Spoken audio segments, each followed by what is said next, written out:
सुप्रभात बच्चों। आज हम पुनः हरिशंकर परसाई रचित निंदा रस पाठ का अध्ययन करेंगे। बच्चों, अब तक हम लोगों ने जाना कि निंदा एक मानवीय कमजोरी है। कुछ लोग स्वभाव से ही निंदक प्रवृत्ति के होते हैं। निंदक प्रवृत्ति के लोगों को निंदा कर लेने के बाद मन में बड़ी शांति और सुख की प्राप्ति होती है। जैसा कि हम पाठ में देखते हैं कि क नामक व्यक्ति लेखक से ग नामक व्यक्ति की निंदा करता है। तब लेखक भी अ, तब लेखक भी बहुत आश्चर्यचकित हो जाते हैं।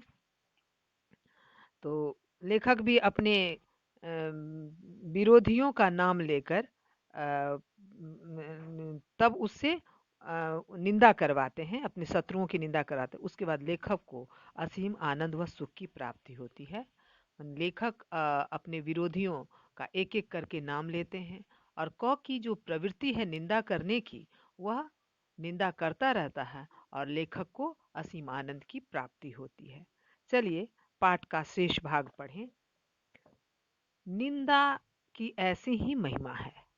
दो चार निंदकों को एक जगह बैठाकर निंदा में निमग्न देखिए और तुलना कीजिए दो चार ईश्वर भक्तों से जो रामधुन गा रहे हैं।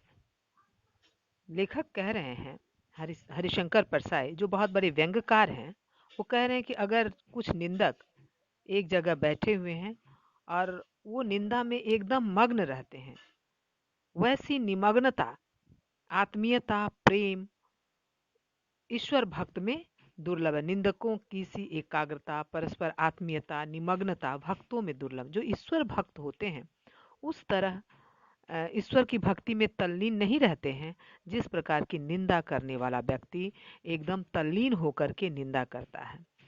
अगर कोई व्यक्ति निंदा करता है तो दूसरा अगर सोया हुआ व्यक्ति भी है, वह भी क्या करता है, जग जाता है और उस निंदा की बात को सुन करके वह भी असीम रस की प्राप्ति करता है। इसलिए कहा जाता है कि निंदकों की सी एकाग्रता, परस्पर आत्मीयता, निमग्नता भक्तों में माने भक्त इस तरह ईश्वर की भक्ति में निमग्न नहीं रहते हैं, उस तरह का प्रेम उसका ईश्वर से नहीं रहता है। लेकिन जो निंदक होते हैं इतने तल्लीन होते हैं कि कहीं अगर भगवत भजन भी होता है तो वो भी एक विरोधियों की निंदा करने से नहीं चूकते। इसलिए संतों ने निंदकों को आंगन कुटी छवाए पास रखने की सलाह दी है। इसलिए बच्चों अंडरलाइन करेंगे, निंदकों की सी एकाग्रता, परस्पर आत्मीयता, निमग्नता भक्तों में दुर्लभ है। इसलिए संतों ने निंदकों को आंगन कुटी छवाए पास रखने की सलाह दी है।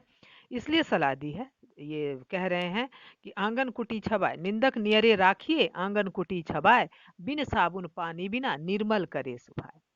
ये कबीर की उक्ति है। इसमें कहा गया है कि निंदक जो व्यक्ति होते हैं, जो निंदा करने की जिनकी प्रवृत्ति होती है, उसको अपने पास रखना चाहिए, क्योंकि वो हमेशा निंदा करता है। तो इस प्रकार वो निंदा की बात को सुनकर हम अपने अंदर की बुराई को बिना साबुन और पानी के ही धो डालते हैं।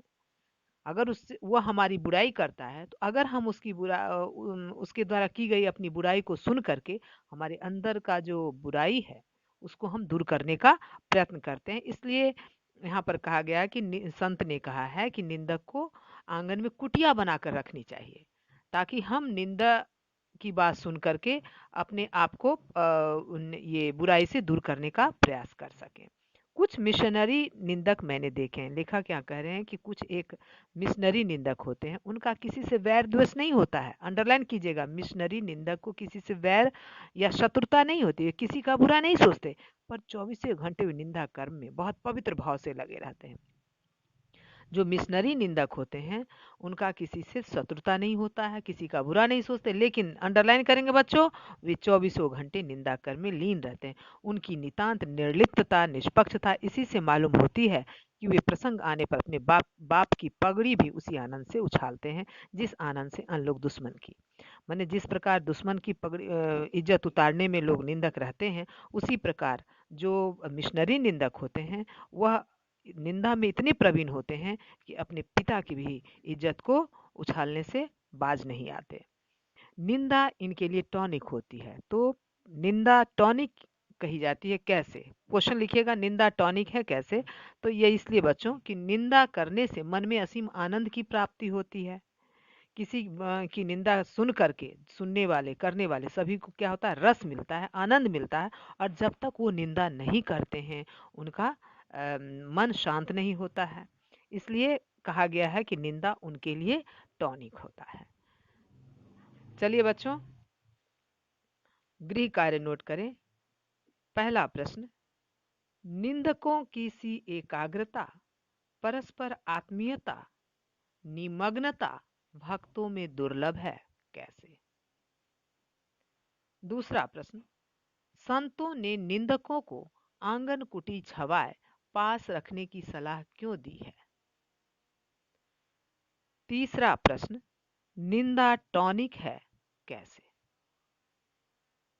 चलिए, आज के लिए इतना ही। धन्यवाद।